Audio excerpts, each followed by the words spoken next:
everybody. We're glad to be here. We want to thank you for your interest. I want to introduce you to Eduardo Mayorga. He studies computer science at the University of Engineering back in Managua, Nicaragua. Got involved 3 years ago in OpenStreetMap with this project we are here to present. Eduardo. Hello, everyone. This is Felix Delattre. He's an open source developer and GIS specialist focused on participatory technologies. He started the OpenStreetMap Nicaragua community while he was living in Nicaragua for 10 years. Hello, this is Rodrigo Rodriguez. He is a digital communication consultant, and he's one of the first members in the open source communities in Nicaragua.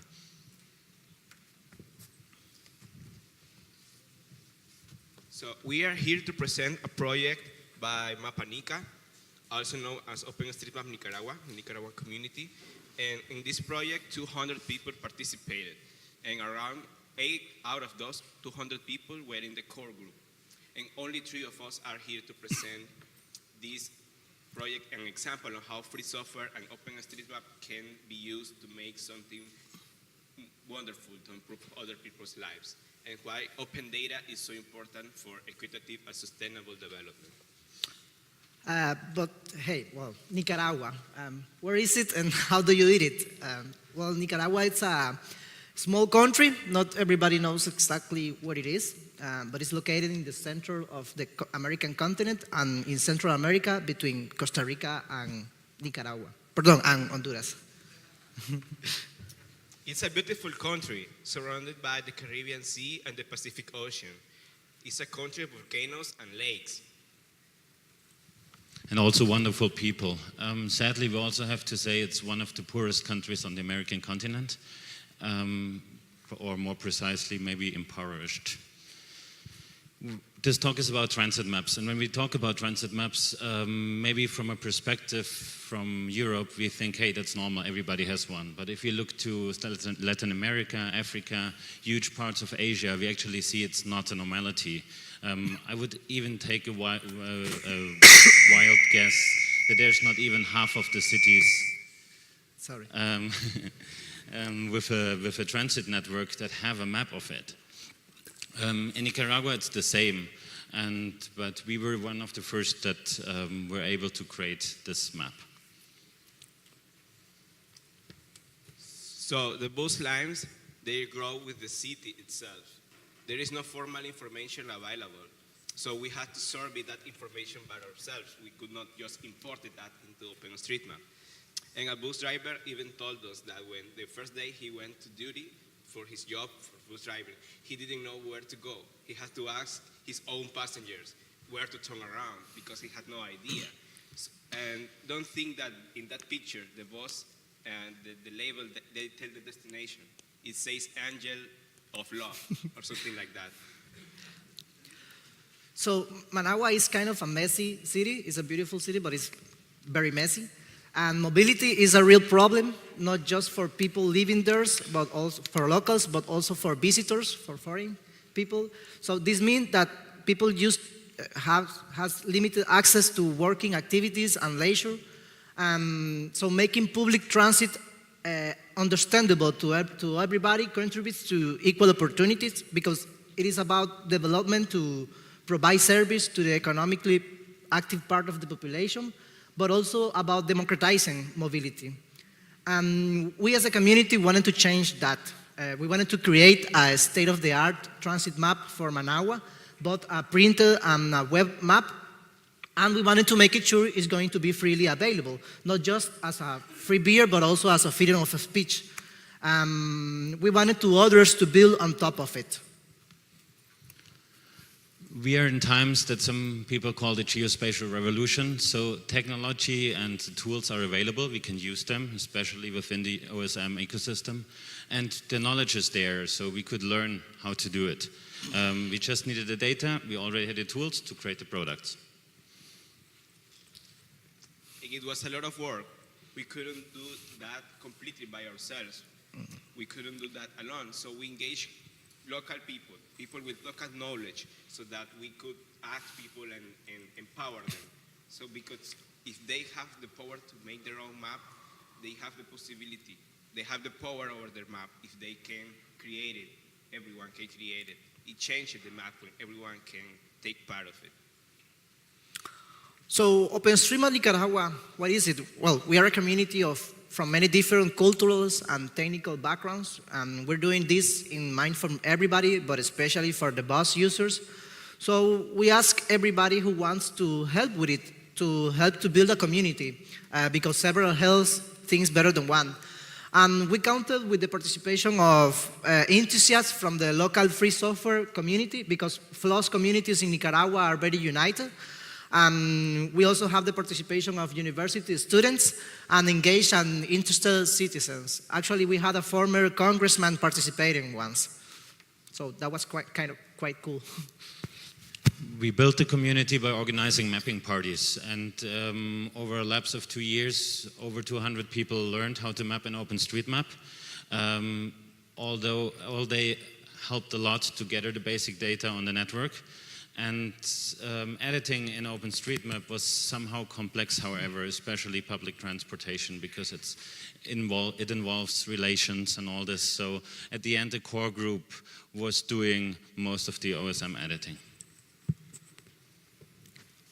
So the question is, how were we going to do it? What tool were we going to use for this task? And we needed the right tools to survey, edit, and process the data. And the whole OpenStreetMap environment has been perfect for us. There were some choices available for devices to surveying and software for editing and making the map. But we prefer the simplest tools for these people. So we use GPS loggers to small GPS chip units for more dangerous roads, because we're not the most dangerous country in the region, but we also have our own death alley on the city. So at the end, the Android phones resulted to be the best choice, not only because they have GPS, but also because their ability of taking pictures and record voice notes as notes to the logs. And the easiest and just perfect application to survey on the ground with your mobile phone and Android specifically is OSM Tracker. It does everything you need for this job. It takes pictures, it records voice, and you can upload the traces directly to OpenStreetMap. We also used field papers to draw the routes. Having information on paper was really useful in case anything gets wrong, which happens. You still have it on paper, or if something happens with the paper, you have it digitally, so that was great. So we had to survey. We weren't able to find any transit information to import that into OpenStreetMap automatically. So we wrote the buses and took GPS traces. We asked the people, we followed passengers, people waiting in the stop, and even the bus drivers for stop names. So the largest amount of people that we could ask and talk to was the largest amount of local knowledge that we could make use of. So what we mapped, we surveyed the stop position, that's where the bus stops, and also the platforms that where people wait for the bus, and any missing road that was part of any bus line but wasn't already in OpenStreetMap. And it was a bit of a challenge to survey this entitlement in Managua. One of the difficulties, for example, is that the bus lines or the driver detours from the original route because of the traffic, of competition with other bus drivers, construction work, changing weather conditions. Or because the buses are frequently used for other reasons, in this case, a political one, but oftentimes there are rentals for other activities. So another challenge we have in this beautiful project was the distribution phase. Mostly because, the bus stops. Mostly because of lack of urban planning in the city, bus stops have no name ever before. And usually the government were using long address descriptions, like those you see. So we defined the names for the first time together with the bus users. So that led us to the second thing, which is the type of bus stops. There are different type of bus stops in Managua. So there are the official ones, which has a sign and a shelter, but usually if there's no sign, it doesn't mean that the bus stop is not official. So you kind of have to know how to identify it, just by tradition maybe. And also there's the popular bus stops, which are made by people and common sense. For example, at the corner of a block or at some grocery store in the main street.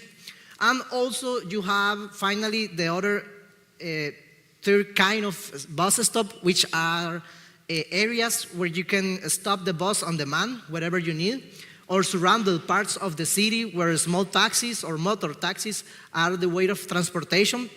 We call them caponeras. This issue actually is still not completely resolved in OpenStreetMap, like how to map this informal transit.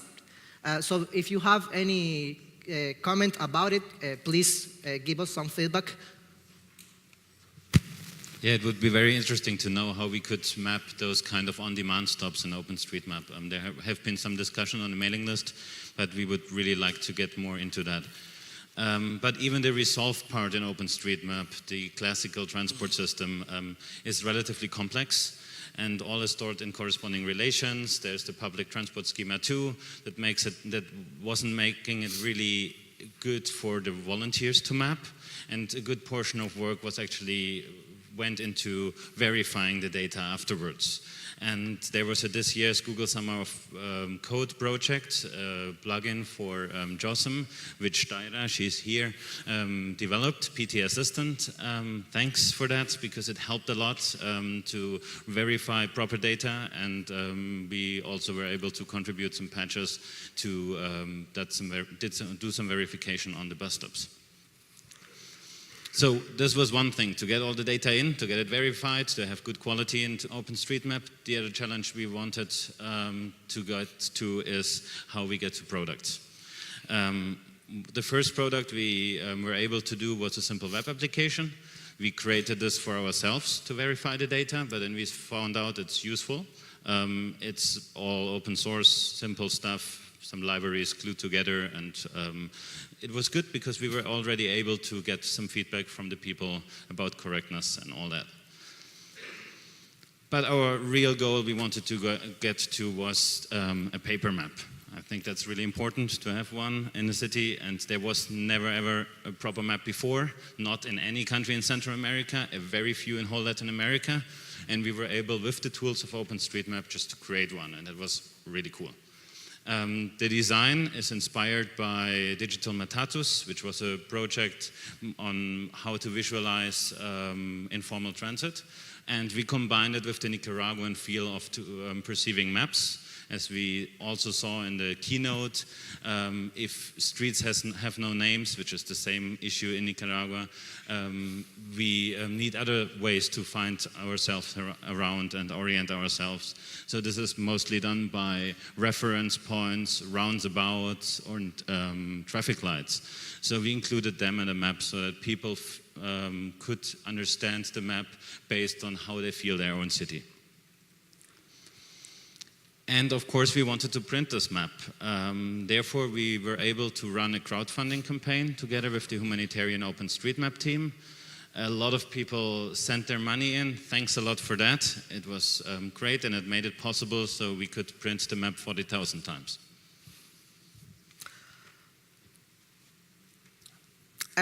Well, now that we have the printed maps, we have the other challenge, which is the distribution.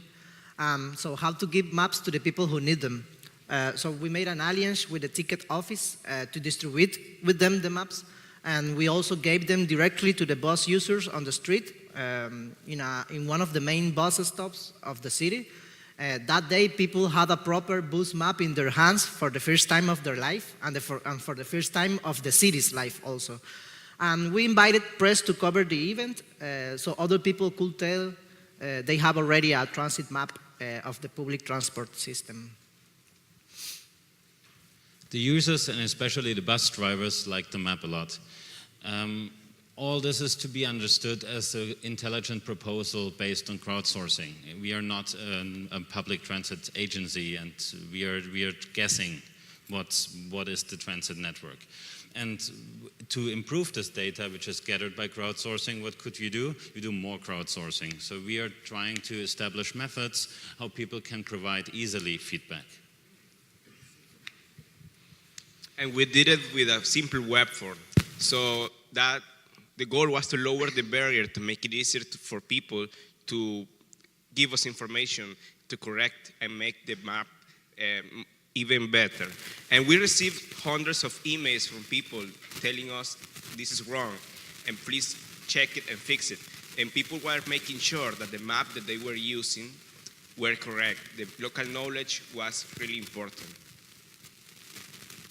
So the next step is to provide a trip planning service. We want routing. So this is a service that tells you where to go, which lines you should use from going to place A to place B. And the existing technology that is already developed for this solution assumes a rigid schedule, and we don't have that in Managua. And that's why it means absolutely changing or adapting to the northern style of public transport, but it works for now. So we want to generate this information with this data for this software available. And in order to generate or develop a schedule information for every bus, we need the schedule for every stop in the transport network. And we survey the observable frequency of the bus, how often do them arrive at all the stops. So that we use that for an estimation, and the operation time range also. At which time it departs the first and the last bus in the day, all in weekdays and also for weekends. So having this information on frequencies, we could start to also intelligently guess a schedule and come up with the GTFS standard, which is General Transport Speed Specification. And this format would allow us to put the data into existing open source tools to provide those routing efforts we wanted to give. If we are still in progress with that, we are programming or we are collaborating on a project OSM to GTFS. So if you're into GTFS, please come to us and talk to us. We would also like to get feedback from you and help. Once we have it, we can then use it in Android App Transporter or the famous Open Trip Planner. This is easily possible, and we also would invite everybody to use our data in their apps, if they're commercially or not, because we think the more it's used, the better it's for the people. Because all this is open data, and it's no backdoor in there, because we really publish everything under open data. So this means the raw data, it means the final product, this means the design, that means really the code, it means everything. And when we talk about open data, usually we talk about government publishing data for the people. But we also think that the people could generate data, and we did it, and we want to provide it to anybody else. We see it as a commitment to equitable development, and we hope that everybody can build on top of it. And well, we already have the first consumer of our data. It's an app from the Sandinista Youth Movement Organization. And it's not the best public transit app, but it's a very good start. We're happy and proud that the government is using our data to improve people's life, because that's all we always wanted. That's why we started the project, actually, because this is also open data, like the other way around. So as you can see, it's possible to create something new and wonderful to improve other people's lives using the tools around OpenStreetMap. OpenStreetMap is there for you to make these kind of projects, to make innovation, especially in countries where there is a lot to do. With OpenStreetMap, everyone can have a transit map. So this is just one example, and we would like to thank all the free software developers that make this possible. We hope we could inspire you with this showcase. Thanks, Eduardo. We are open to any collaboration. If you feel that you can collaborate somehow with this project, feel free to reach us. You can visit us at mapanica.net. You can not only see the map, but also download the data and play with it. And you can follow us also on Twitter and Facebook. Thank you for your interest and your attention. And we wish you a happy mapping.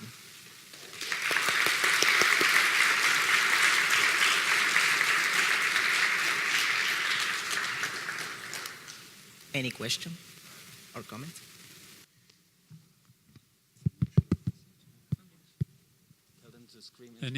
Any questions? We've got one here.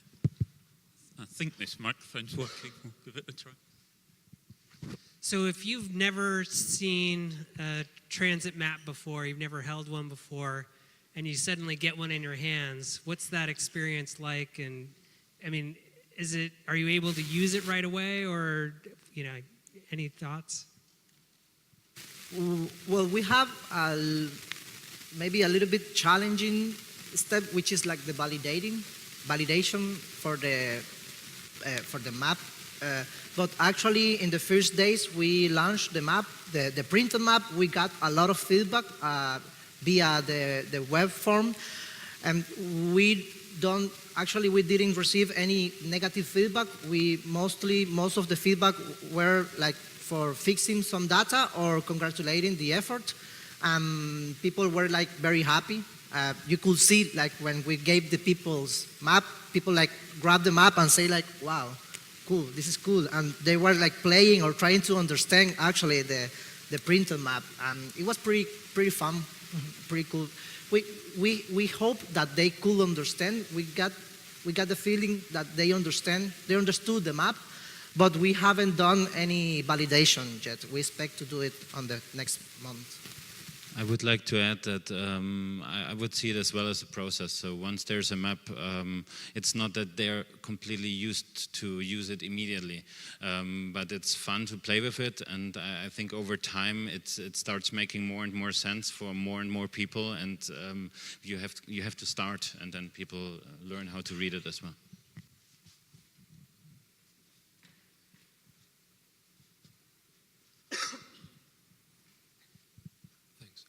And what do you see? What is the reason, or what was the obstacle for the local government to establish a map like that? So, is it, as I understand, that there are different service providers? Would the different service providers have their own map of their services, or no one has any kind of map, and therefore the local municipality wouldn't invest anything like that, or why it never happened before? Well, actually, different bus lines are operated by different companies. So this means that they often compete with each other for passengers in the road and that kind of stuff. And the government, they haven't provided, they haven't published any information in digital media nor in other form. So we only found some PDF files in which you could see the stops, a list of the stops for all the lines. And we use that PDF files for getting a sense of how to name the bus stops. But the government agency, they haven't published any information that we could use directly to import that into OpenStreetMap. In addition, there were some local newspapers that published maps of the transit public system, but actually they were not complete or they were not understandable because they had like all the bus lines on the same street, so you could see like 25 different colors or style lines in the same street, and it wasn't very understandable.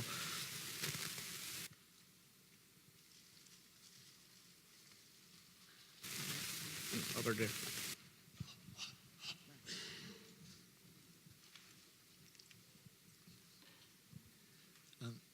Can you hear me? The process of generating a schematic map from OpenStreetMap data, like a map where all the lines are at 45-degree angles and I guess the labels don't overlap, can that be automated or does it have to be done manually? We ended up doing it by hand, and it was a lot of work. We would have loved to do it automated. I think there is no technical solution out there. There's one commercial, which I don't want to mention, and it didn't work. But there's no free open source solution on that. There's a quite interesting master thesis that investigates how to do it properly. It's something that it would be very interesting actually to dive into this and make this happening. Yeah. Could you name whose master thesis is it? The name of the paper? Yeah. How do I find it? Automated Metro Maps, 2007, University of Kent, UK. Automated Metro Maps, something like that. Automated Metro, you will find it. Question down in the front. Thank you. Do the buses actually run on schedule, really? I mean, I just wondered if that was, and if there was any possibility of putting trackers in the buses? Or? Well, the buses are, as far as we know, they have GPS units with them. And when you pay the ticket, there is an electronic card that is supposed to keep track of the bus. But that information is only available for the company that operates the bus lines. And we have tried to get that information to use for us, but it's not that easy because you have to know the right people to get in touch with to get that access to that data. But we don't know that people yet. That we have the point of contact to get that data. It's supposed to be available. The GPS units are in the buses, but we don't have that access. Maybe one more question. I saw that one there first, behind you, sorry. Thank you. Okay, the very annoying question. What about long-term sustainability of the data? It takes a lot of time for you guys to keep it alive. How do you guarantee that data stays fresh in the long run? I'm not sure if I understood the question properly, but how do we maintain the data? Is this your question? Yes, as we explained, we think that the more the data is used, the more feedback we can obtain from people. So through more crowdsourcing, we get more feedback, and this improves data quality also over time. Cool. I feel there's lots of questions. This is an interesting topic. Maybe can we thank our speakers here? And it's been a great morning so far.